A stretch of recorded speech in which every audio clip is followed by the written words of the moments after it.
Hey guys, and welcome back to my channel. On this channel I cover everything to do with university life, nursing school and international student experiences. So if this would be something that you'd be interested in, definitely hit the subscribe button and join the family.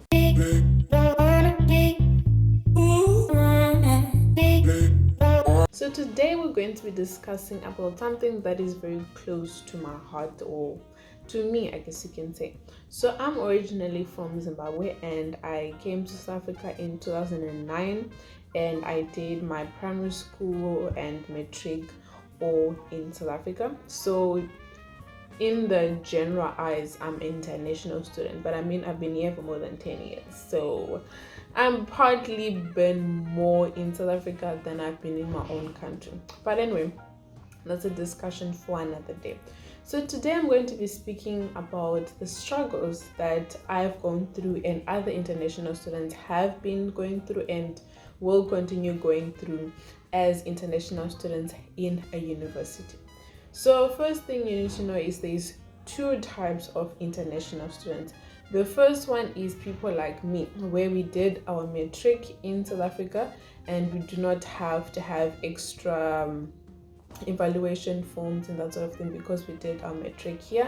And then there's international students that are coming from South Africa, outside of South Africa for the first time, and they are studying in here for the first time. So obviously there's a lot more things that are expected of them because they did not do their matric here. So both people form part of international students and we all have different struggles, but majority of them it is quite shared.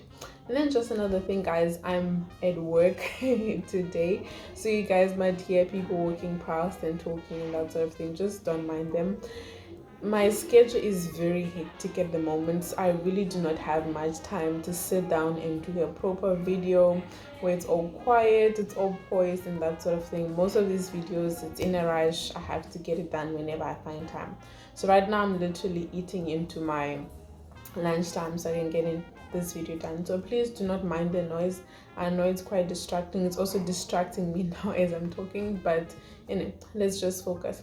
So the first struggle that we have, which is the main one for most, if not every single university student, is finance. So with international students, you're expected to have your fees paid upfront. So that's your registration, your tuition fees, and your accommodation should you choose to stay on campus. And then an added thing for us is we need to have medical aid, which also adds up to the fees that we have. And for most of us, this is not realistic. Imagine I'm paying 37,000 for my tuition fees.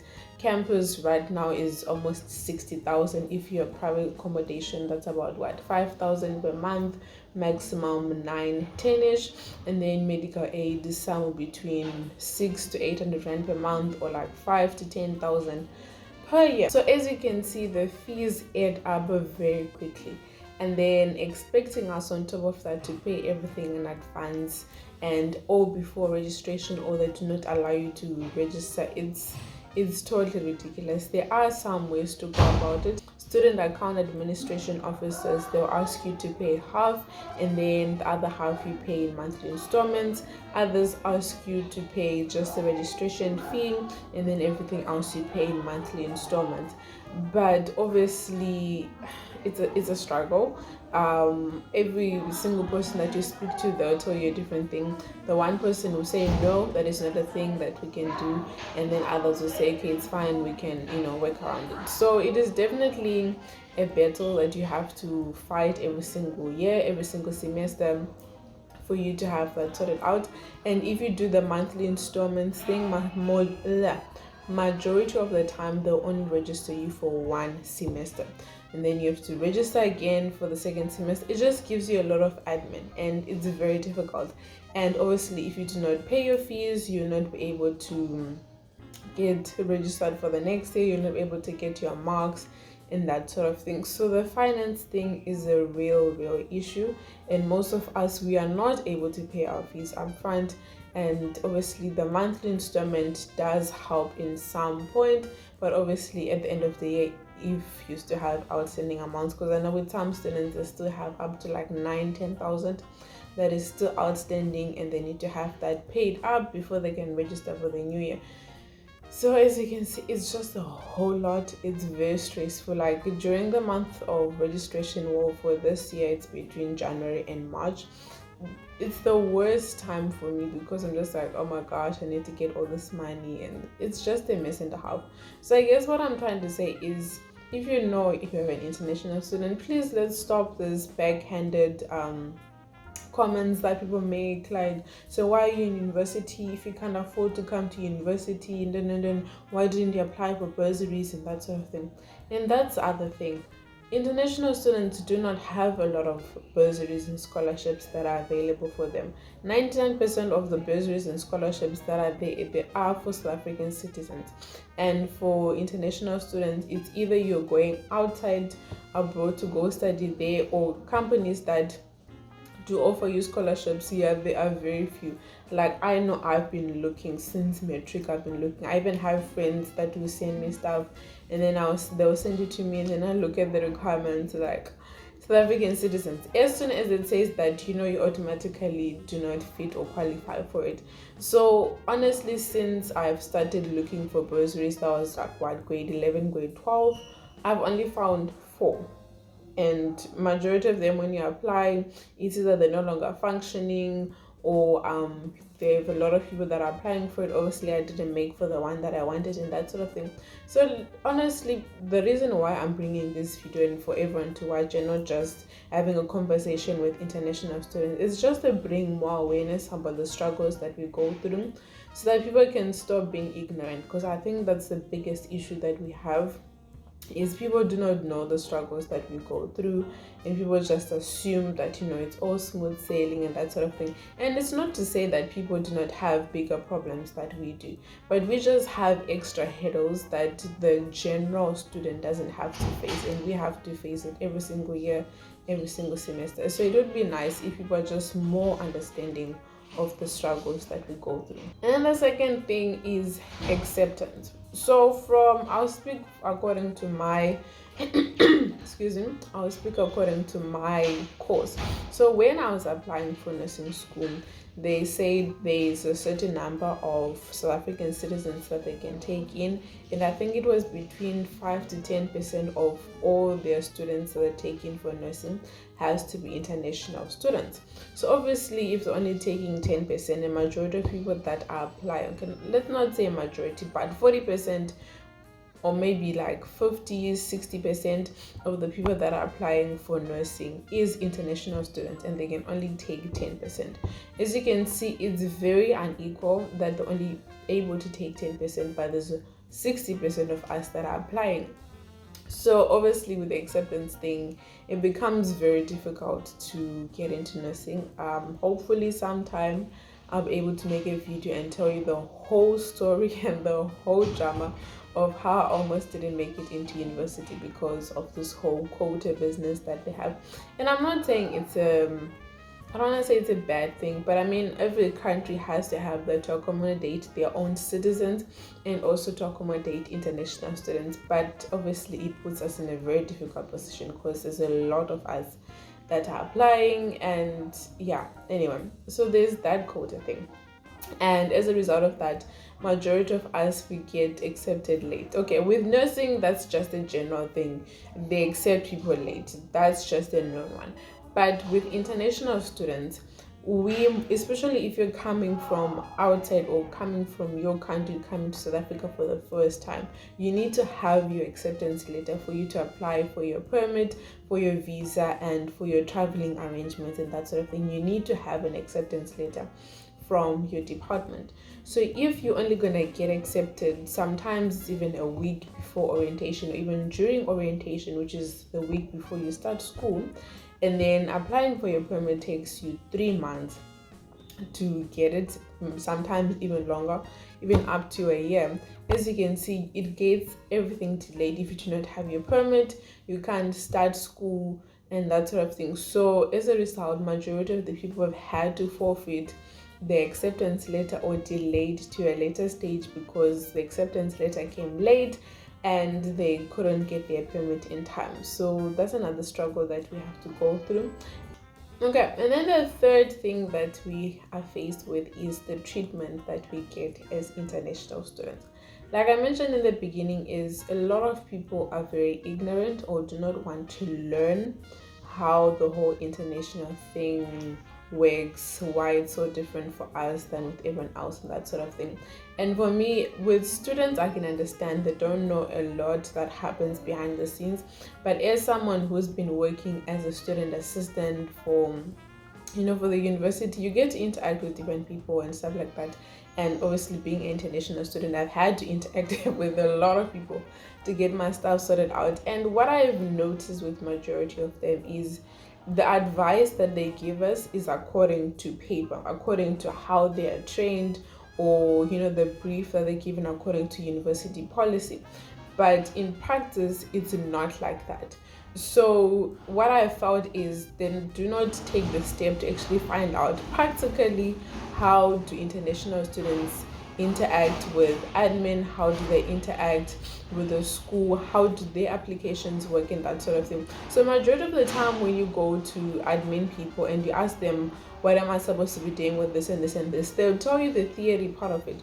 And when you apply that theory thing, it doesn't work. And it doesn't apply when you try to do that. The people that you're going to help you, they'll tell you, no, that's not how it works. And you have to now find students that are already in the university so that they tell you how it works, who to go to talk to, that sort of thing. So that gets really frustrating, because you end up being sent from one person to another. This person tells you something different, another person tells you something different. So there's always a lot of things that you're being told, and you end up being so confused as to exactly what am I doing. And as a result, majority of us have to work with connections. You have to find someone that you know in the university who can help you out in that sort of thing. And that was the one thing that actually implored me to go and look for work as a student assistant, because I know the struggle that I went through.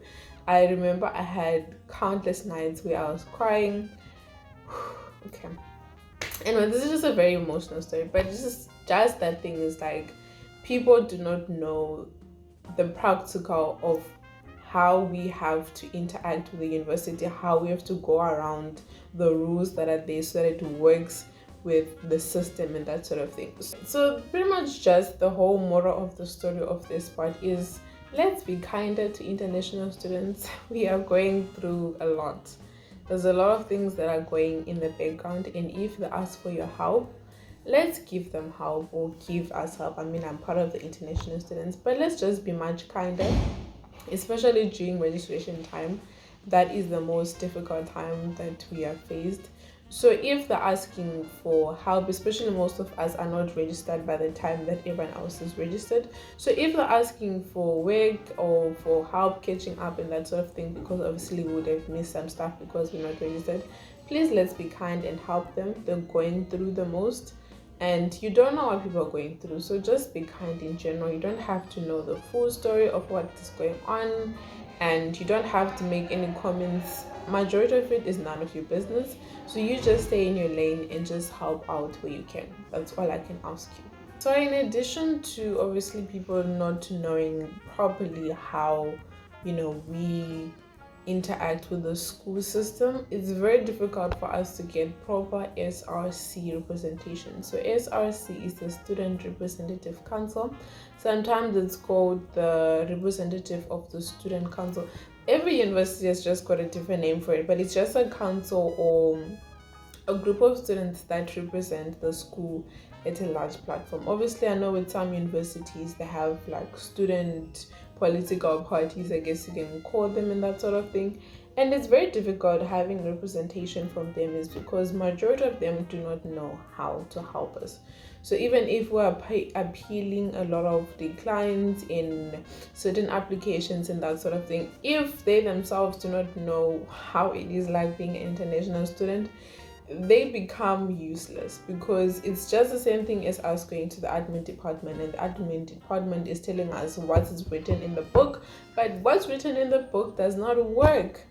So yes, sometimes we do have international students that are in the SRC, but if their voice is not heard as much, or they do not have as much of an influence as everyone else, it becomes very difficult for us to be helped in the struggles that we have and that sort of thing. So that's just another headache that you'll be having. But majority of the time, you be on your own as an international student. You figure things out on your own. If you can find someone in the department who can help you out and lead you in the correct way, that's great. But majority of us, we are on our own, and we figure things out and that sort of thing. So I mean, I'm trying to do my part as a student assistant, but obviously there's certain limitations that you have, because you're not a permanent staff, you are a student who's working at the university and that sort of thing. So yeah, that's just the struggles that we face. Obviously there's the whole emotional aspect of it. There's a lot of stress, and there's just a whole lot of drama that comes with being an international student. So the reason why I'm putting this video out is not to stress international students that are applying or coming to university for the first time. It's just to prepare you to know what you're getting yourself into, and don't come and say, oh, I didn't know this was how it's going to be and that sort of thing. This is the reality of it. As an international student, you have to be emotionally strong, because it's just going to be a lot of backlash and just a lot of drama that's just going to be coming your way, and you need to be prepared for it. It's unfortunately unavoidable.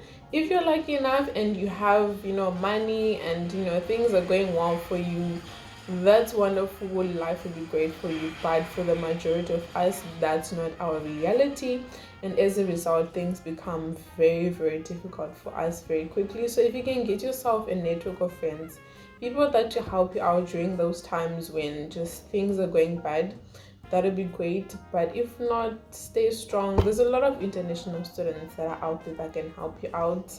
I'm raising my arm, my hand. I'm here for you if you need help. That is the reason why I became a student assistant. But just be aware that it's a struggle that you're going to be going through.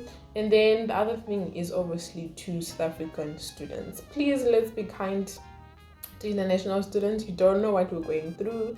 So let's stop with the backhanded comments that you guys like throwing out there, and flashing NSFAS money all over us, and just and this whole thing of why can't you just look for a bursary? Guess what? We tried. It doesn't work. And there's very few of them. So please, let's just be kind to our international students. Obviously, you can only help a person as much as they want to be helped.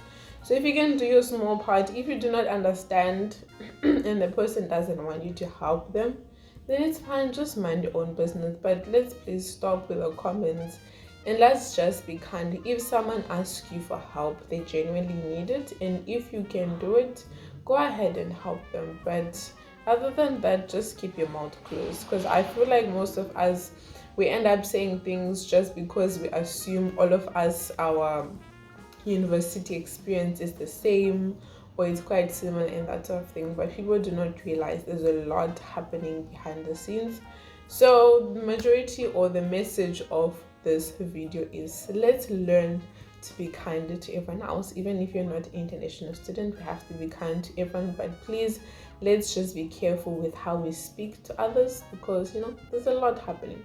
So hopefully you guys enjoyed this video. If you would like to know how my application process went and the whole drama that went with that, if you'd like that story time, definitely comment down below and I will do a video on that. If no one is interested, that's okay. I think I said a lot in this video that will sort of give you context.